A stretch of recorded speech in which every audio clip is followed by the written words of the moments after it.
গোপালগঞ্জে এনসিপির শান্তিপূর্ণ সমাবেশে হামলাকারীদের খুঁজে বের করে দ্রুত সময়ের মধ্যে আইনের আওতায় আনা হবে বলে জানিয়েছে অন্তর্বর্তী সরকার। আজ এক বিবৃতিতে এই হামলার ঘটনায় নিন্দা এবং প্রতিবাদ জানায় অন্তর্বর্তী সরকার।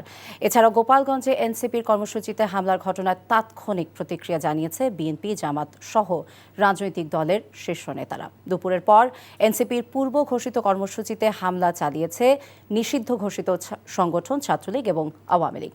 এরই প্রেক্ষিতে এই ঘটনার নিন্দা জানিয়েছেন অন্তর্বর্তীকালীন সরকারের প্রধান উপদেষ্টা ডক্টর মোহাম্মদ ইউনূস। প্রধান উপদেষ্টার পক্ষ থেকে আশ্বস্ত করা হয় দোষীদের শাস্তির বিষয়ে। এই ঘটনায় উদ্বেগ জানিয়ে বিবৃতি দিয়েছে বিএনপি।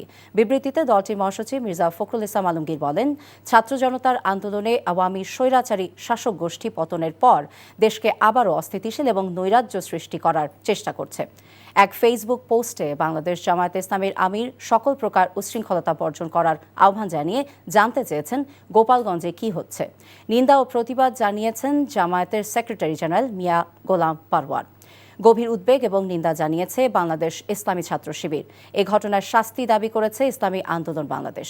নিন্দা এবং প্রতিবাদ জানিয়েছে বাংলাদেশ লেবার পার্টি। আর আন্দোলন চালিয়ে যাবার কথা জানিয়েছে এনসিপি। বান্ডেল থাকলে প্রতি সেনমানিতে টাকা বাঁচবে।